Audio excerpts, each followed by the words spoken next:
அனைவருக்கும் வணக்கம். நம்ம இப்போ எக் கோதுமை தோசை எப்படி செய்கிறதுன்னு பார்க்கலாம். மாவு தோசை மாவு இல்லாத டைமில் கோதுமை மாவு வச்சு டக்குன்னு இந்த டிஷ் செஞ்சிடலாம்.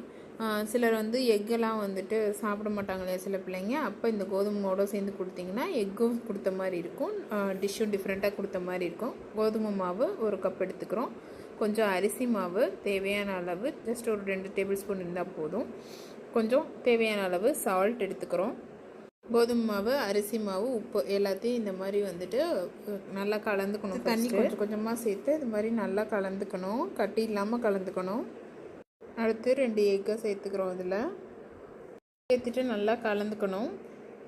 இப்போது ஒரு பெரிய வெங்காயம், ஒரு பச்சை மிளகாய், சின்னதாக இஞ்சி எல்லாம் சேர்த்து சாப்பரில் போட்டு நல்லா சாப் பண்ணி எடுத்துக்கிறேன். சின்னதாக பொடியை பண்ணி எடுத்துக்கிறேன். வெங்காயத்தை ஸ்கிப் பண்ணாமல் இருக்கிறதுக்கு இந்த மாதிரி சாப்பரில் போட்டோன்னா சின்ன சின்னதாக பொடியாக வெங்காயம் கிடைக்கும்.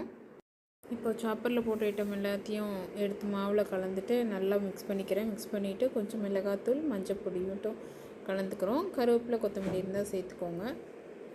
அவ்வளோதான். இப்போ தோசை ஊற்றி எடுத்துக்கலாம். ஆக்சுவலாக இந்த தோசையில் எக்கோட டேஸ்ட்லாம் ரொம்ப தனியாலாம் தெரியாது, கோதுமை மாவோட டேஸ்ட்டே தான் இருக்கும்.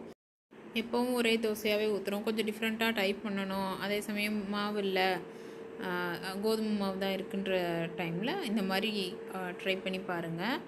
ஹெல்த்தியான டயட்டும் கூட. தேங்க்யூ, பாய்.